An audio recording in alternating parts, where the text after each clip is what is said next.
Hinault in fourth. And here are some of the specialist climbers to watch out for from now on. The Swiss rider Urs Zimmermann's already won a mountain event this year. He's lying 7th. Miller, who carries British hopes, is 10th. The American Andy Hampston, who's in 44th position, won this year's Tour of Switzerland. The Spaniard Pedro Delgado is 66th. He's a previous winner of the Tour of Spain. And at number 73 is the Colombian Luis Herrera, who was King of the Mountains last year. We're now to the route for stage 12 of the Tour. It's 217 kilometres, about 135 miles from Bayonne to Pau. They hit the mountains after roughly 50 miles. They've 2 first category climbs. That's the severest type of ascent they have to face. You can see the 2 summits there. Col de Bernard Hinault, I won't say that again because the programme's only half an hour long, and the Col de Marie Blanc.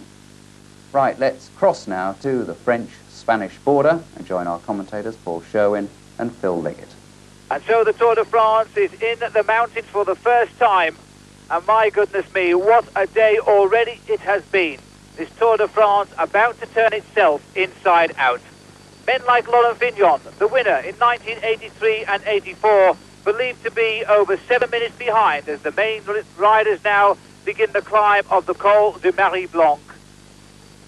But the good news for everybody is that Robert Miller is not too far away from these 3 men, the men who are setting the pace on the last climb of what has been a most vicious day. And almost one would say, well, we told you so, but the man at the front of this group, wearing number 1, is Bernard Hinault, the winner of the Tour de France 5 times, and looking for the historic 6th victory. Well, everyone was expecting Hinault to be left behind in the mountains, but this is very often one of Hinault's tactics. When people think he's weak, he's going to go and he's attacking. He's taking the race in his own hands. It's rather a dangerous move for Hinault, really, because the group behind with Robert Miller in there only a minute, and from the top of this climb there's about 40 kilometres to the finish. So the group behind is at the moment around about 7 riders, so they can pull this group back, I would think, on the run into to Pau. And here is that group. Wearing number 2 is the Canadian Steve Bauer. Number 5 is the American Andy Hampston, winner of the Tour of Switzerland. Number 40 is Peter Winnen, a good teammate of Robert Miller's here in this front group. And number 20 there, Zimmermann, in the red, the secret weapon of the Carrera team, and one they feel could possibly win this Tour. 131 there, Eric Caritou, another good climber. And these are the 3 riders who are trying to escape. It's been one of those days in the Tour de France when everybody thought the first day in the mountains would be one of no decision at all.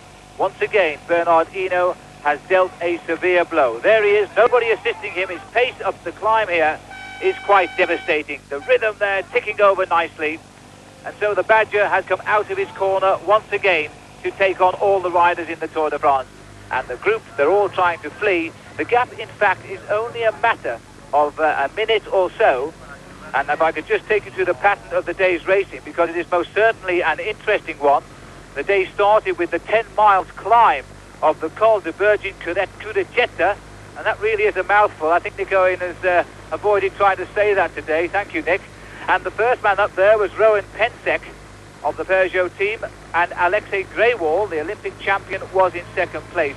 Bernard Hinault at that point was 3.5 minutes behind, and Laurent Fignon, the winner 2 years ago, was 7 minutes behind. Then we went on to the climb of the Col Bagagui, where Pensek again was first, but Hinault was coming back, less than 2 minutes behind the leaders. And then there was an attack by Josés of Spain. He took a lead of over a minute, and Hinault joined the chasers of 20 riders, and alongside him was Greg LeMond, and Fignon also was closing at 3 minutes, along with Stephen Roach. But now we see them on the Col de Marie Blanc, the last climb of the day, and as you can see, Hinault is beginning to crack the leaders now. The rider at the back, Bernard, I think, has found the pacemaking of Hinault too much. There's still a long way to go over the top of this mountain, some 30 miles, but of course a lot of it downhill to Pau. Bernard, I think he might well be seeing his Porsche motor car going through the window here. There's his position at the start this morning, 15th. 3 minutes and 22 seconds behind. But I think Hinault will have a lot more trouble dropping Delgado, Paul. Well, Delgado's renowned for his climbing ability, and he's always ridden well in the Pyrenees. He won last year the stage to the top of the Luzard Den climb, and he's always a rider who's like the Pyrenees. Maybe it's because he's not very far from his native Spain. Well, Le Mans is riding number 2. There he is with no hat on at all, tucked in nicely behind Herrera. And Herrera paying the price of having a reputation as one of the finest climbers in the world, because nobody will help him. There's Miller on the right. Miller with no hat in that blue jersey now, moving to the fore. He'll be more than a little concerned by this attack by Hinault, and Robert Miller looking extremely strong here, riding to a good rhythm on the right of the picture there in that blue jersey, swaying his bike nicely to the rhythm, and back with the 2 leaders. And look at the applause here for this great Frenchman, because it's a strange thing in France, but when you are winning everything you ride, everybody seems to become very anti. But once you're beaten, you become a star. And Hinault, of course, has been beaten in the Tour de France once by Laurent Fignon when he finished second, and he came back and won. And since he came back and won, he has really become a national hero. And so the effort now by Robert Miller. I wonder if he knows that men like Laurent Fignon are now officially 8 minutes behind this group on the road, and that is amazing. And we think, in fact, that Stephen Roach is alongside Fignon, losing equally 8 minutes at the moment. So both those riders are waving goodbye to the Tour de France for this year, I'm sure. And Robert Miller is reducing the people who are likely to challenge as this race goes into the Alps towards the end of the week, because this is without doubt one of the hardest terrains for the Tour de France for many, many years. And Paul, Hinault must feel very confident, but he knows the course ahead, and surely this is suicide, an attack like this today. Well, it's a bluff move, I think, possibly by Hinault, because he likes to show the panache that he's got. He wants to impress the climbers and show them that he's still at his top form. But really, his climbing form's come down in the last few years, and I think he's doing this to try and impress the riders. But Robert Miller's really put an impressive ride in here, because he's been putting the pressure on for the last kilometre here. There are riders now starting to go out of the back. Stephen Roux has just gone off the back, and Peter Winnen's having a hard time to stay in there as well. And Miller is really making others suffer. You can see them getting out of the saddle, weaving and bobbing, and forcing themselves to stay with Miller's wheels.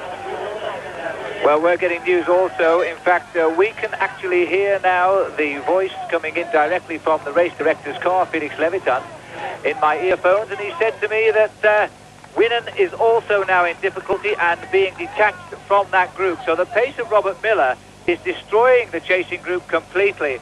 And the strange thing is that once they come over the top of the climb today, you can see how few riders now are being left here in this group by Miller. This group was in fact 20 strong at the start of the climb.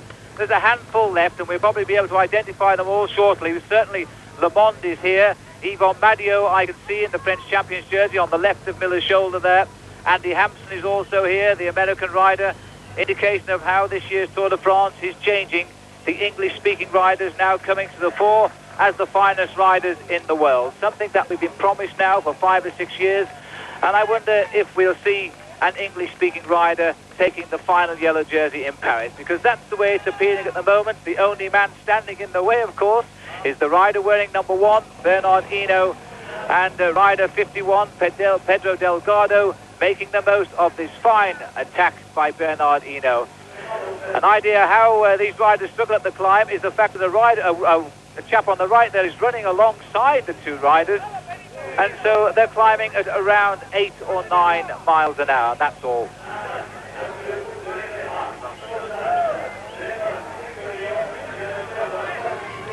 And still Miller is finding power. The latest time check we've had is 1 minute behind, but it looks to me as though Miller is finding his rhythm wonderfully well here, with 30 miles or so to go once we go over the top of the Col de Marie Blanc. I would say that Miller has a real chance to get back into that leading group and catch up with Hinault and with Pedro Delgado. We can see now the face of Greg LeMond as he hangs on to the wheel of Miller. And I can also see Claude Coquillon in that orange jersey being sent backwards by the pace of Miller. He's eliminating everybody at the moment. This is the most impressive performance I've ever seen Robert Miller give in a stage of the Tour de France. And he's certainly enjoying today. He's limiting very much his losses. He's reducing his rivals in this year's Tour de France, basically at the moment, to about 7 men. And his most worrying must be this rider, Bernard Hinault. Look at the face now as Hinault climbs towards the summit. The marvellous rider he is now. They say he's not a great climber, but he's certainly showing a clean pair of wheels to some of the world's best climbers right now. Delgado is a far better climber than Hinault. If you see how Hinault sits there and is using his whole body to climb, Delgado is far more relaxed and shows the souplesse of a great mountain climber. Well, that's where Hinault's trouble has been in his later years, because the climbers are a lot more supple, use a smaller gear, and that means that helps the muscles to last a lot longer. It looks like Herrera's cracked here. I would say so. Herrera was asking the crowd there for a drink, and now he's trying to just hang on to this group. He made his pace early on the climb. There are a kilometre to go now, which puts them, I suppose, 400 yards and certainly a good minute behind these two riders here. Look at the crowd has come out on the Marie Blanc. This is nothing to what will be out on the Alps later. But even so, I'm sure there are a few people here. Oh, dear, that cameraman fell down. That was the end of him. I'm sure there'll be a few people here who will be surprised to see Hinault on the attack today. And Delgado is starting to move ahead here, and I'm wondering if he's going to steal the prize at the top of the climb, which will be a little bit of a shame in some ways, because there's no doubt there's only one man responsible for the attack today.